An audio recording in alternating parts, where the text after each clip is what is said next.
Bismillahirrahmanirrahim. Assalamu alaikum dear students. The 7th online lecture of quantum mechanics. इससे पहले हम 6 lecture जो है वो क्वांटम मैकेनिक्स के जो हैं वो पढ़ चुके हैं। डिफरेंट टर्म्स के बारे में सीख चुके हैं कि उन टर्म्स को किस तरह से डिनोट करते हैं और किस तरह से पढ़ते हैं। तो आज का हमारा टॉपिक है पोस्टुलेट्स ऑफ क्वांटम मैकेनिक्स।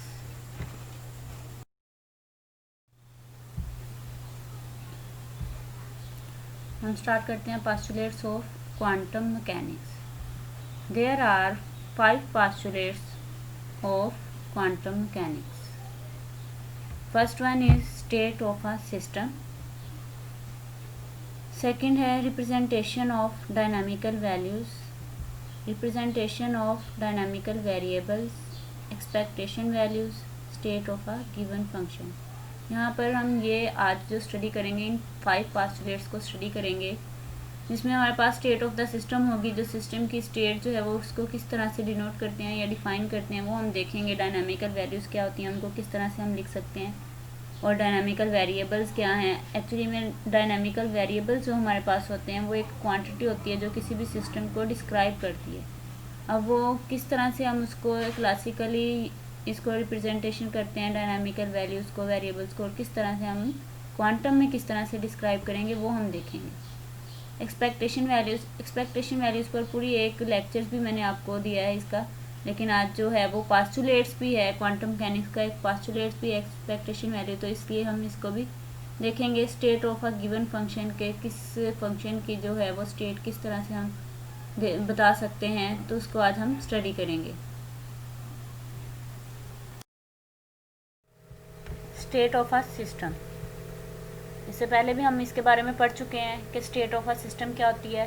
जो आपके पास सेकंड मेरा लेक्चर था उसमें हमने डिस्कस किया था स्टेट ऑफ अ सिस्टम को, जिसमें हमने स्टेट ऑफ अ सिस्टम को डिस्क्राइब किया था 2 वेज में, यानी कि एक प्रोबेबिलिटी डेंसिटी और दूसरा हमने वेव फंक्शन से किया था। यानी कि स्टेट ऑफ अ सिस्टम में हमने प्रोबेबिलिटी डेंसिटी देखी थी सिस्टम की, और सेकेंड हमने उसमें देखा था कि सुपरपोजिशन प्रिंसिपल से किस तरह से हम स्टेट ऑफ अ सिस्टम को डिनोट करते हैं। तो इसमें हम पूरा ऑलरेडी जो है वो एक पूरा लेक्चर जो है स्टेट ऑफ अ सिस्टम पर हम पढ़ चुके हैं। अब हम इसमें देखते हैं कि state of a system can be described by the state function.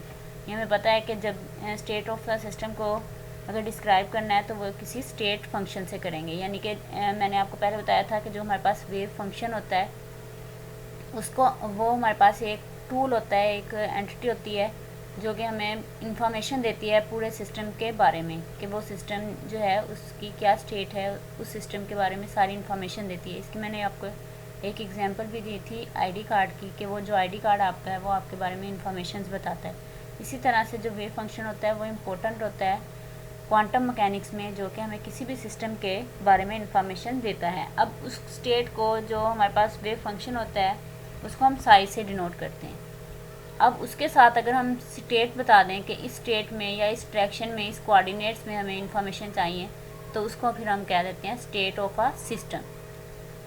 Sai into R T ये एक स्टेट ऑफ अ सिस्टम को डिनोट कर रही है। अब आर हमारे पास क्या है, हमें पता है 3 डायमेंशन में आर जो है वो एक्स वाई और जी के इक्वल होता है। तो इस तरह से हम इसको लिख सकते हैं कि एक्स वाई जी इंटू टी। तो ये स्टेट को, किसी सिस्टम की स्टेट को रिप्रेजेंट कर रहा है। And the probability of finding a particle in volume we. अब प्रोबेबिलिटी क्या है, चांसेस क्या है कि कोई पार्टिकल जो है वो किसी वॉल्यूम में या किसी स्पेस में एग्जिस्ट कर रहा है आपकी रिक्वायर में, तो आप उसको किस तरह से फाइंड आउट करते हैं। तो उसमें लेट्स सपोज के वॉल्यूम वी है हमारे पास, एट टाइम टी और पोजीशन आर पर हमने किस तरह से डिटरमिन करना है उसके पार्टिकल को, कि यहाँ पे फाइंड करना है, प्रोबेबिलिटी देखनी है कि कितने चांसेस हैं कि वहाँ पे पार्टिकल जो है वो एग्जिस्ट कर रहा है। तो फिर हम उसको 3 डायमेंशन में हम इस तरह से भी लिख सकते हैं कि जो आप इंटीग्रेशन करते हैं -∞ टू इन्फिनिटी, लेट्स सपोज हमारे पास लिमिट है, तो Sai into R T square. ये हमें पता है कि जो मैंने आपको प्रोबेबिलिटी डेंसिटी का टॉपिक पढ़ाया था उसमें मैंने आपको बताया था कि ये जो आपके पास स्टेट फंक्शन होगा उसका आप अगर स्केयर लेंगे उसकी नॉर्म का, ठीक है, ये हमें पता है कि नॉर्म को हम बार से डिनोट करते हैं। अगर उसकी बार का हम स्केयर लेंगे 3 डायमेंशन में, तो उसका जब नॉर्म का हम स्केयर लेंगे तो वो हमारे पास प्रोबेबिलिटी डेंसिटी होगी। तो इसी तरह से अगर 3 डायमेंशन में हम स्टेट ऑफ अ सिस्टम को रिप्रेजेंट करना चाह रहे हैं तो उसमें हम क्या करेंगे कि आप इसका स्केयर लेंगे, नॉर्म का इंटीग्रेट करेंगे और 3 डायमेंशन में हम लिखते हैं dr³। अगर xt लेना है, अगर 1 डायमेंशन में लेना है तो आप साई इंटू xt भी लिख सकते हैं। अगर 3 डायमेंशन में है तो dr³ लिखेंगे। तो विच इज़ इक्वल टू, हमें पता है कि dr किसके इक्वल होता है, dx dy एंड dz के इक्वल होता है। तो ये it is also called probability density. Simple मैंने आपको बताया था कि जो साई आर टी का स्केयर होता है ये इक्वल होता है आपके पास प्रोबेबिलिटी डेंसिटी के। तो यहाँ पर 3 डायमेंशन में हम इसको इस तरह से लिखेंगे, तो इसलिए हमारे पास ये एक प्रोबेबिलिटी डेंसिटी की डेफिनेशन भी बन जाती है, जिसको हम कहते हैं probability density of finding a particle. ठीक है, तो इस तरह से हम इसको रिप्रेजेंट करते हैं। अगर हमारे पास इसकी प्रोबेबिलिटी जो है वो इक्वल टू 1 आ जाए, इसका सोल्यूशन जो है इक्वल टू 1 आ जाए, यानी कि ये आपके पास जो सोल्यूशन है वो इक्वल टू 1 आ जाए, तो फिर हमें पता है कि ये सिस्टम जो होगा वो नॉर्मलाइज्ड होगा।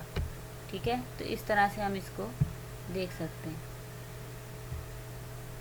तो नेक्स्ट हमारे पास है रिप्रेजेंटेशन ऑफ डायनामिकल वैल्यूज़, कि किस तरह से हम डायनामिकल वैल्यूज़ को रिप्रेजेंट करते हैं। तो हमारे पास है ऑब्जर्वेबल्स हमारे पास क्या होते हैं, एक्चुअली में डायनामिकल जो वेरिएबल्स हमारे पास होते हैं वेरिएबल्स, उनको हम क्या कहते हैं, ऑब्जर्वेबल्स। किसको कहते हैं, डायनामिकल, ये जो हमारे पास ऑब्जर्वर्स होते हैं एक्चुअली में हम इसको क्या कहते हैं, डायनामिकल वेरिएबल्स। तो यहाँ पे शॉर्टकट में लिखती हूँ, डायनामिकल वेरिएबल्स को कहते हैं ऑब्जर्वेबल्स।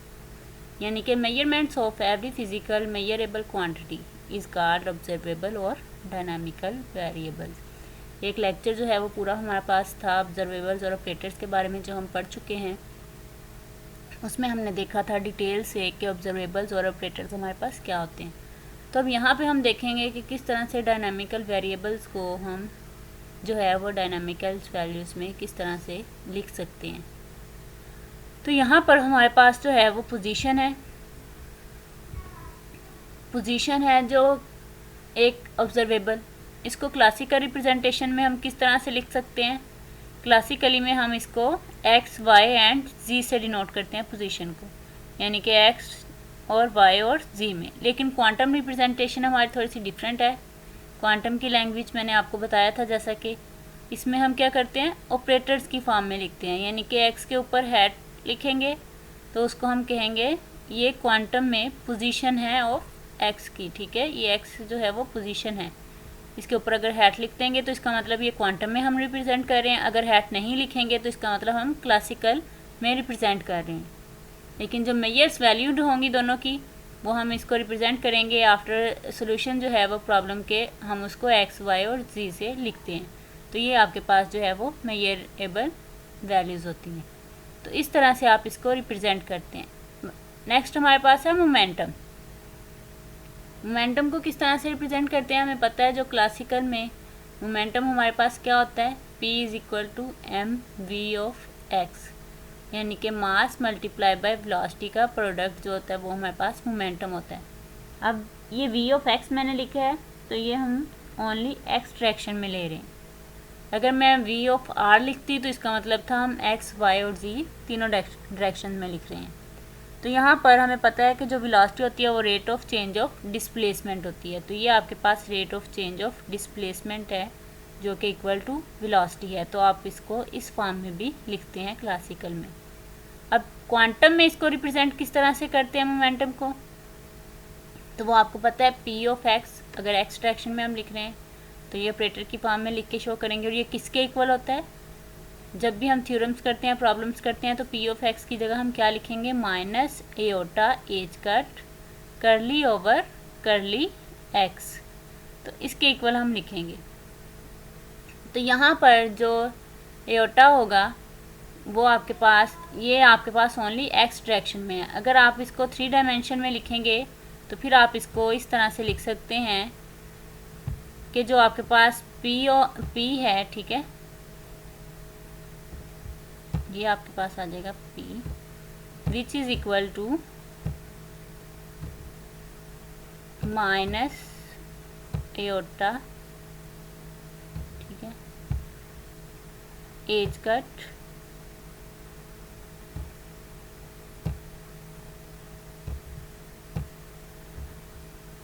Into delta. ये जो डेल्टा है ये हमें पता है ये किसको रिप्रेजेंट करता है, कर्ल को, curly over curly x plus curly over curly y plus curly over curly z, तो ये इक्वल टू डेल्टा है। अगर 3 डायमेंशन में लिखेंगे तो हम इसको इस तरह से लिखेंगे। यहाँ पे ओनली मैंने एक्सट्रैक्शन के लिए लिखा है, इसलिए हमारे पास करली ओवर करली एक्स आ गया। अगर 3 डायमेंशन में लिखेंगे तो हम इस तरह से लिखेंगे, या डेल्टा लिख सकते हैं, या तीनों टर्म्स में हम curly over curly x plus curly over curly y plus curly over curly z भी हम लिख सकते हैं। तो जो इसकी मेजर्ड वैल्यू होगी वो हमारे पास क्या आ जाएगी, पी ऑफ एक्स, ठीक है। जो मेजर्ड वैल्यू होगी वो पी ऑफ एक्स से डिनोट करेंगे। तो ये मोमेंटम की रिप्रेजेंटेशन है इन क्वांटम मैकेनिक्स में और क्लासिकल मैकेनिक्स में। नेक्स्ट हमारे पास है एनर्जी। एनर्जी एक ऑब्जर्वेबल अगर यहाँ पर हम लें तो वो हमारे पास किसके इक्वल आएगा, क्लासिकल मैकेनिक्स में हमें पता है जो एनर्जी होती है sum of energy kinetic and potential energy होती है। जो काइनेटिक एनर्जी होती है उसको हम टी से डिनोट करते हैं, और जो पोटेंशियल एनर्जी होती है उसको वी से डिनोट करती है। तो इनका जो सम होता है वो हमारे पास क्या होता है, एनर्जी के इक्वल होता है। लेकिन क्वांटम में इसकी रिप्रेजेंटेशन क्या होगी, ये एक हैमिल्टोनियन ऑपरेटर है, ठीक है, इसको भी हम फर्दर पढ़ेंगे, ठीक है। तो वो इक्वल होता है एनर्जी के, और वो इक्वल हम लिख सकते हैं iota h cut curly over curly T. इसकी आपको मैंने कैलकुलेशन दी थी फाइंड आउट करने के लिए, इसकी मैंने आपको सोल्व करा दी थी कि जो पी ऑफ एक्स मोमेंटम है वो इसके इक्वल किस तरह से आता है। उसी तरह से, उसी मेथड से, उसी वे से आपने ये फाइंड आउट करना था, is equal to iota h cut curly over curly T किस तरह से आता है। तो इस तरह से जो ई है एनर्जी हमारे पास है उसको क्वांटम में रिप्रेजेंटेशन इस तरह से हम करेंगे कि उसको हम जब भी यूज़ करेंगे किसी प्रॉब्लम में तो उसकी वैल्यूज़ हम ये लिखते हैं, इस तरह से उसको रिप्रेजेंट करते हैं। तो ये मेजर वैल्यूड होती हैं उसको हम सिंपली ई और एच से लिखते हैं।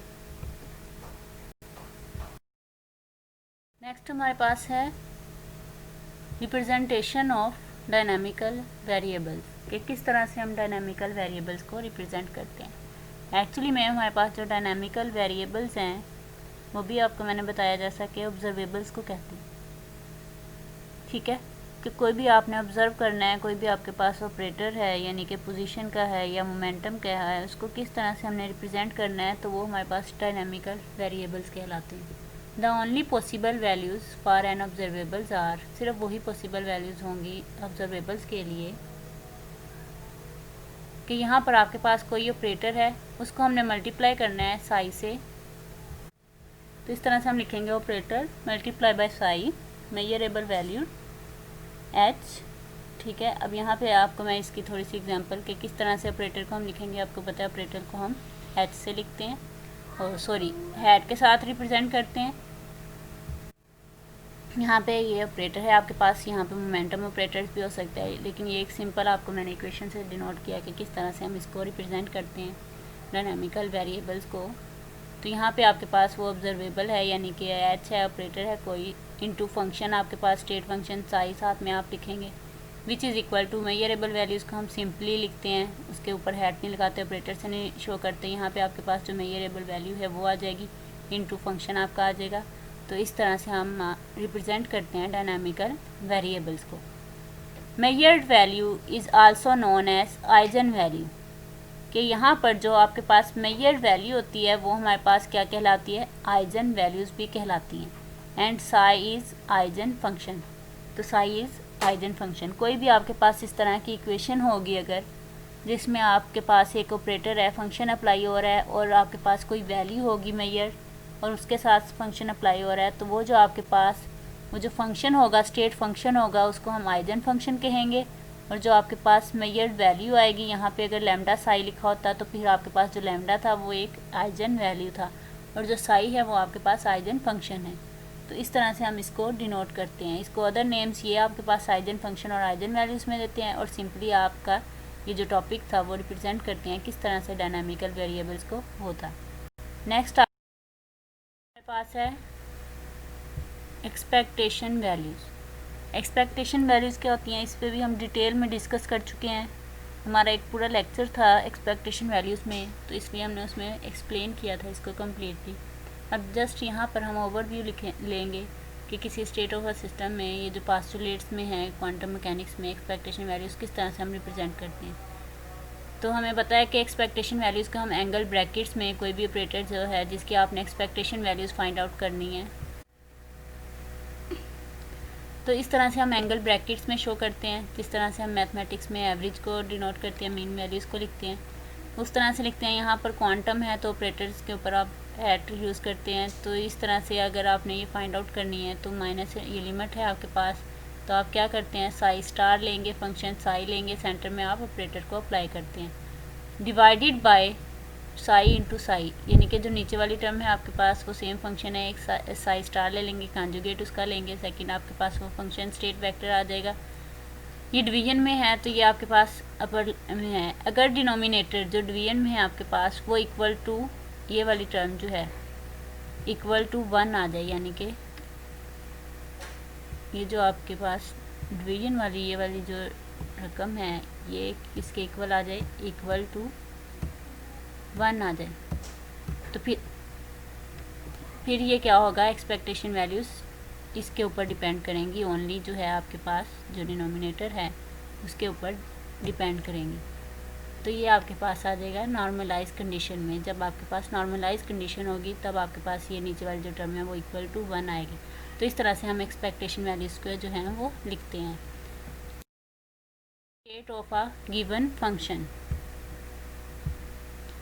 State of any given function can be represent by Schwinger equation, कि कोई भी जो स्टेट है गिवन फंक्शन की उसको हम किस तरह से रिप्रेजेंट करते हैं, स्विंजर इक्वेशन से। तो स्विंजर इक्वेशन हमारे पास क्या है, इसको भी हम डिराइव करेंगे। फर्दर जो हमारे लेक्चर्स आएंगे उसमें हम स्विंजर जो है वो डिपेंडेंट इंडिपेंडेंट इक्वेशन जो है उसकी डेरिवेशंस करेंगे क्वांटम मैकेनिकली के पॉइंट ऑफ व्यू से, किस तरह से हम उसको लिखते हैं। सिंपली यहाँ पर हम जो है वो लिख लेंगे जिस तरह से हमारे पास फर्स्ट दो पास्टुलेट्स थे, state of a system and expectation values, तो उसमें हमने पूरा एक डिटेल में आर्टिकल जो है वो डिस्कस किया था कि स्टेट ऑफ अ सिस्टम क्या होती है, हमारे पास एक्सपेक्टेशन वैल्यूज़ क्या होती हैं। इसी तरह से जो स्विंजर इक्वेशन है आपके पास उस पर भी हमारा डिटेल में एक जो है वो लेक्चर होगा कि किस तरह से करते हैं। तो अब देखें कि इसमें हमने वो दो टर्म्स हमने पहले पढ़ ली थी, पास्टुलेट्स में हमारे लिए इजी होगी। अब यहाँ पे ये पास्टुलेट्स में जस्ट इसका इंट्रोडक्शन एक है कि स्विंजर इक्वेशन जो है वो इसको इस तरह से हम लिखते हैं, तो इससे हम रिप्रेजेंट करेंगे किसी भी स्टेट के ऑफ गिवन फंक्शन की। तो इसको भी हम फर्दर जो है स्विंजर इक्वेशन को डिटेल में डिस्कस करेंगे। तो ये आपके पास किसके इक्वल होती है, ये आपको पता है कि ये जो ऑपरेटर है आपके पास ई की वैल्यू जो है वो इसके इक्वल होती है iota h cut curly over curly T के। तो ये आपके पास कोई स्टेट फंक्शन होगा, ये आपके पास ऑपरेटर है और ये आपके पास स्टेट फंक्शन है, यानी कि ये आपके पास मेजर वैल्यू आ जाएगी उसकी जो क्वांटम मैकेनिकली में आप लिखते हैं ई, और ये आपके पास स्टेट फंक्शन है, ये भी स्टेट फंक्शन है, स्टेट वेक्टर भी आप इसको बोलेंगे। अगर आप इसको जो है वो एंगल ब्रैकेट्स के साथ डिनोट करेंगे तो ये आपके पास ऑपरेटर है। तो ये आपके पास किसी भी सिस्टम की गिवन फंक्शन की स्टेट होगी। हमारा आज का लेक्चर था जिसमें हमने डिस्कस किया about the postulates of quantum mechanics. तो क्वांटम मैकेनिक्स से हमारे पास कौन से 5 पास्टुलेट्स थे, 5 पास्टुलेट्स थे। वो पास्टुलेट्स हमारे पास क्या थे, हमारे पास था सबसे पहले उसका postulate state of a system. Next हमने पढ़ा था representation of dynamical values, representation of dynamical variables, expectation values and state of a given function. मुझे पूरा यकीन है कि आपको आज का लेक्चर जो है वो अंडरस्टैंड हो गया होगा। Thank you and best of luck. अल्लाह हाफिज़।